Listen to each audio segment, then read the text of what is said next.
Hi there, Art 204 Art History 2 people. This is Chapter 14, Late Medieval Italy, which is one of the chapters that we skipped over in Art History 1. Not quite sure exactly why this is part of the curriculum, but why we skipped over it then, but I'm so happy that we're not skipping over it because there's some really great pre-Renaissance, or they call proto-Renaissance artists here. So let's take a look. So here's our learning objectives. You might want to take a screen capture of this in case you see something that is fascinating to you and you want to write about it for your midterm or your final. There's that term I just said, proto-Renaissance. Kind of like pre-Renaissance. All right, and then here's our timeline. Again, might want to take a screen cap because fascinating stuff and things that you could be talking about.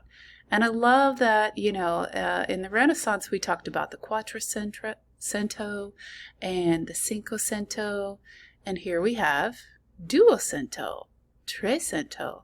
So we're going kind of back in time, previous to the Renaissance, but really important stuff. Of course, we're all in Italy here. And just a note, I know Rome is still a fashion capital and still a lot going on in Rome, but did you know Rome was considered the rightful capital of the Roman Catholic Church? But of course, it's still something to note. The city-state of Florence, Italy, was referred to as the daughter and creature of Rome. How sweet. The city of Pisa, which we know the Leaning Tower from, mostly, was a major shipping power in Italy. Yes. Okay, here we have Duccio.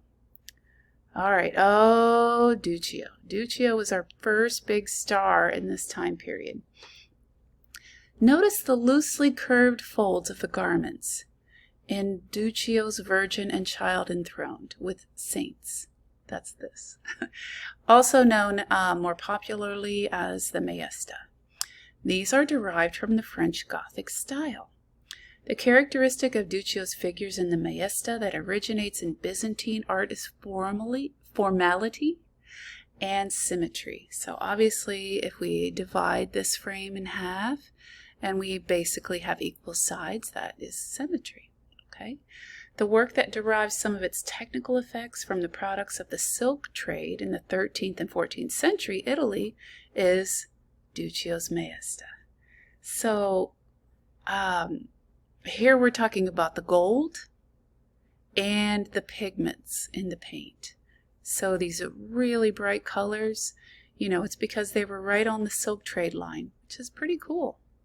And that gold leaf, beautiful. Okay, let's go to the next one. This is Nicola Pisano. He is credited with the creation of the first decorated stone pulpit, which is what this is. The trefoil arches were a medieval element of the pulpit for the baptistry of the Pisa Cathedral. So trefoil, 1, 2, 3. So that's what we're talking about when we say trefoil arches. Here we have the Annunciation by Nicola Pisano. Notice that the facial types and hairstyles of his figures reveal the influence of classical relief sculpture. It is very recognizable. This kind of harkens back to ancient Greece and Rome. Okay, here we've got Giovanni Pisano. Okay, so that's actually the father of Nicola. The earlier style that accounts for the dynamic and emotional mood of this relief is French Gothic. So, precursor, but it's interesting that we have father and son. Okay, this is Berlinguieri. A lot of notes about this one. In Berlinguieri's painting of St. Francis, for the St. Francis altarpiece here, the physical feature that is meant to lead viewers to closely associate the saint with Christ is stigmata. So if you look carefully at his hands and his feet, he has the markings of bodily wounds, the appearance of that, scars, pain, anything that is associated with locations that correspond to the crucifixion wounds of Christ. So that's what stigmata is. So people could look at him and say, oh, he is suffering just like Jesus did. Berlingueri's training in the Byzantine tradition was evident in the stiff poses. My goodness, he does look very stiff. The frontality, okay, so he's only facing us. We don't see any other position. And the lack of modeling. So we do see some shading in the drapery, but not as much as we would in times to come. Okay, so this is a big one to note. Here we've got a nave of the upper church. So we're looking at the ceiling here in San Francesco in Assisi, Italy. That time period, wow. So remember, we're in late medieval. Okay, this is the interior of Santa Maria Novella, which we actually did look at in the medieval time period. But notice that we're in Florence, Italy. So that's the big deal here. Okay, here's St. Francis Master, the St. Francis Preaching to the Birds fresco. This is kind of like a precursor to St. Francis of the Desert. Do you remember when St. Francis went out to talk to the gods in the Renaissance period? So this is like a precursor to that. I love how they show people who are considered to be holy, always have, during this time period, they have a golden halo. How lovely. Okay, Cimabue. All right, notice this time period. He was the precursor to Giotto, which we'll talk a lot about, and Duccio. So Duccio and Giotto are more of the contemporary during this time period. Cimabue is the precursor. So he was like the father of this time period. So this is his Madonna enthroned with angels and prophets from Santa Trinitia. I don't know if I'm not Italian, but I try my best. The detail of Madonna enthroned that is most evidently Cimabue's movement away from the Maniera Greca is the receding throne. So the Maniera Greca is a stylistic element that we will talk about a lot in the chapter. So make sure you're reading the chapter. Here is Christ flanked by the angels by Pietro Cavallini. Cavallini was a Roman fresco painter who is now seen as a pioneering figure in the birth of the Renaissance style. So that's a pretty big deal. By the end of the 13th century, okay, so that would be the end of this 1200s, Pietro Cavallini was considered the leading Roman painter. So is, pretty high up on the list. Okay, here we have our first Giotto. Now, Giotto, known by his first name, kind of like Cher, and, a lot of other artists like Michelangelo, Leonardo. Giotto, this is his Madonna enthroned, and notice the similarities and differences between Giotto's Madonna enthroned and his precursor or, his teacher, Cimabue. So that would be an interesting comparison if you're looking already to think about midterm and final papers. Giotto's new element of statuesque figures. So this is a big deal. Look at how big these people are compared to everyone else in the scene. So statuesque. It's almost like hierarchy of scale that we learned in Art History 1. Art History 1. Casting shadows. Okay, so this is our first example where we're seeing some shadows. You're going to have to look at this one up close to see that, but very interesting. First example. Seeking to reconcile the illusion of a weighty three-dimensional body. So he's trying to figure out, he did so by the illusion of space that contained it. So this little archway here which, you know, you would picture an archway being a little bit bigger than the people inside of it, but he contained the weightiness of the people to create that illusion that they were, you know, taking up space. Here's Giotto's Arena Chapel. Notice that it is in Padua. And one thing I always notice about the Arena Chapel by Giotto is how much blue. Wow. So this is the first time that lapis lazuli became available as a pigment through, you know, like the silk trade, the Silk Road, that kind of thing. And boy, did the artists love it. They used it so much. I don't blame them. Okay, this is Giotto's entry into Jerusalem from the Arena Chapel. So that big place that we just looked at, this would be one of the paintings within it. Giotto's work is best characterized by the use of solid volumes resting firmly on a flat, stage-like surface. So it's almost like the scene in a play. So I think you can envision that. It's almost like, you know, the buildings don't really look real. So, but we're getting there. And here's another one from the Arena Chapel, another scene. This one's called The Lamentation. And, you know, of course, it's a story from the Bible, but the technical term art historians apply to Giotto's treatment of the angels in this fresco is foreshortening. So we have seen that a lot in the Renaissance, but this is like a precursor, the first time that anyone is showing foreshortening, you know, where figures are kind of fading back into space.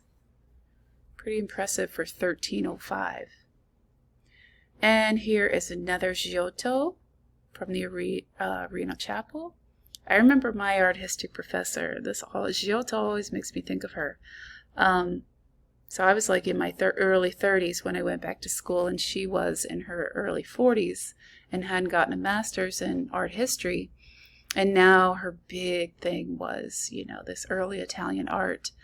And so she went to visit it, and when she would describe it, it was just like, you know, heaven, getting to see it in real life.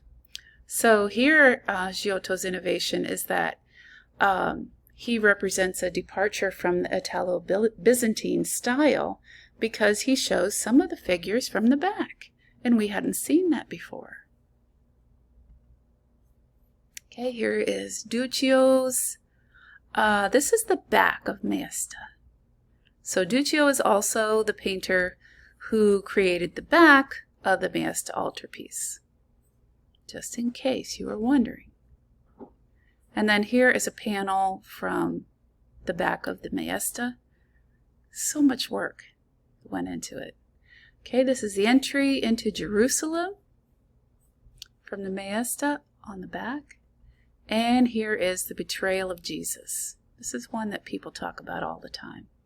So remember, the subject of this panel from the Maesta is the betrayal of Jesus. And here we have the Orvieto Cathedral that is derived from the French Gothic architecture because of the facade. So if you look at the facade, it's very similar to the Gothic era that we've looked at, and even the rose window. And here we have another example with the Siena Cathedral. Again, Gothic style. A lot like the rose window, if not exactly, but very similar. And then again, we're what is known as the International Gothic style. So everyone is taking on this kind of, you know, these highly pointed arches. Okay, so this artwork is by Simone Martini. I know Lippo Memmi is also listed as an artist, but mostly people talk about Simone Martini in this Annunciation from the altar of Saint Ansenus. I'm sure I'm not pronouncing that right. But Simone Martini was instrumental in creating the International Gothic style. So he was the guy who started it all.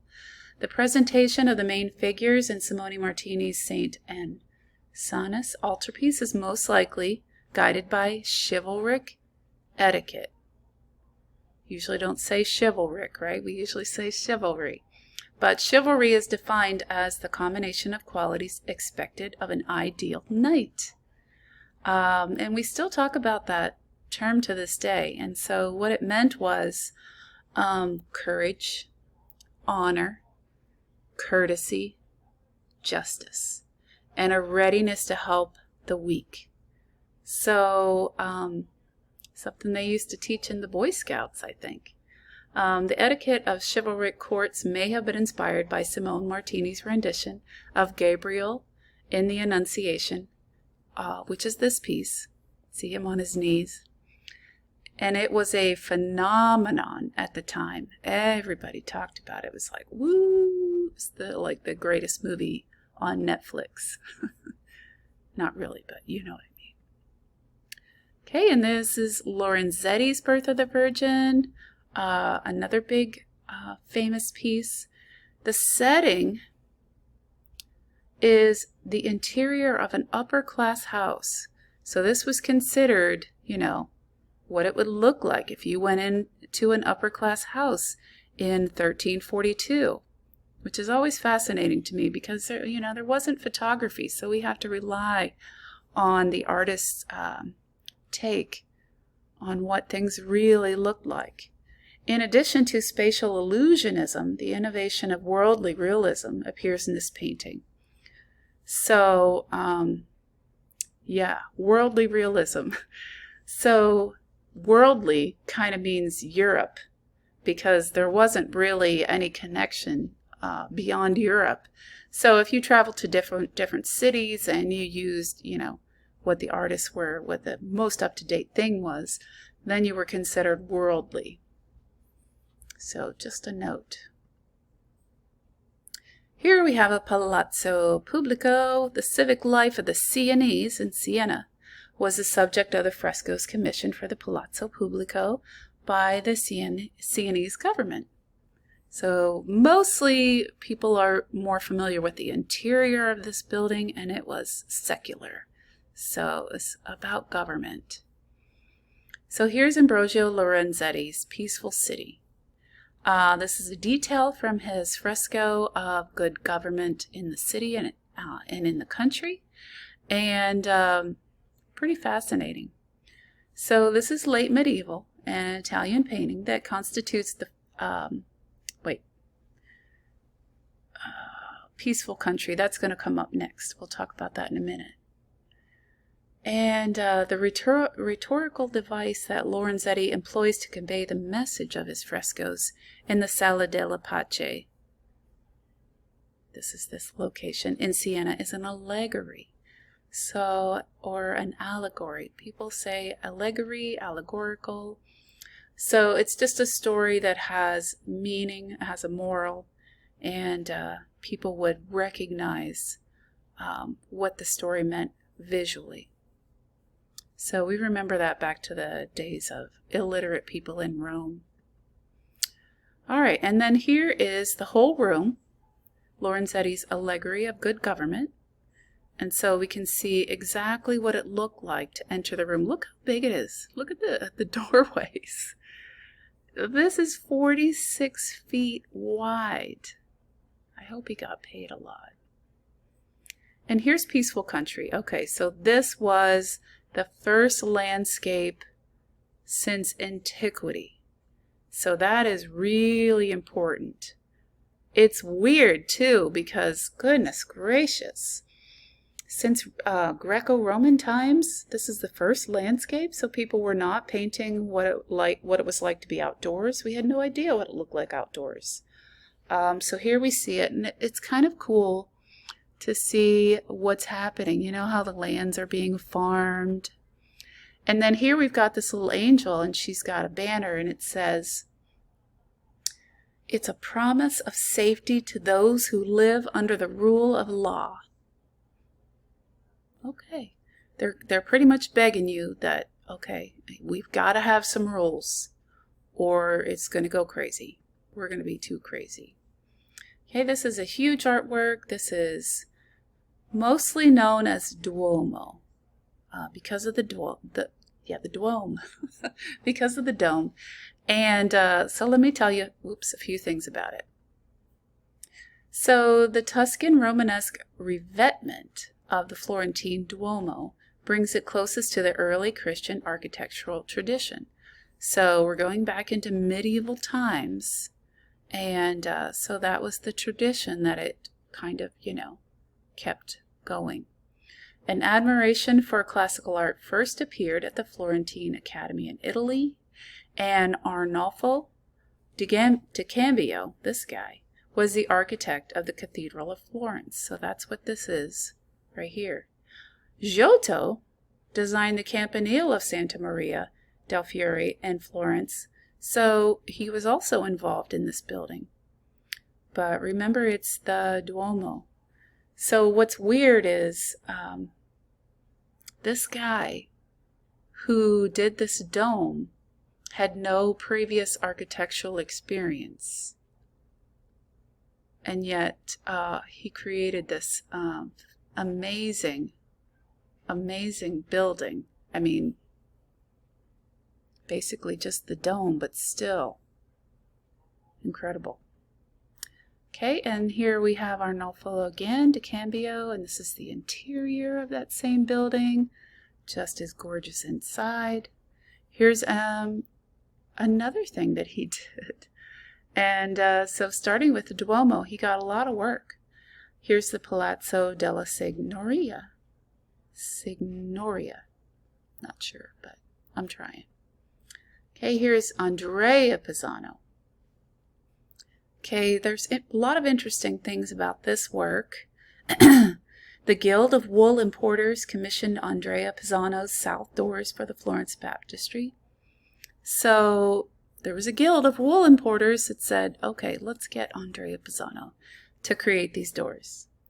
The subject of the personification on the lower 8 panels, so down here, are Christian virtues. So this is something people would come face to face with as soon as they came up to these huge doors,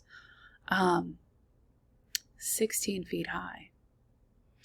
At the height of its economic and political power, the city of Pisa employed the talents of sculptor Nicola Pisano, which is another Pisano related to this guy. I'm just not sure how yet.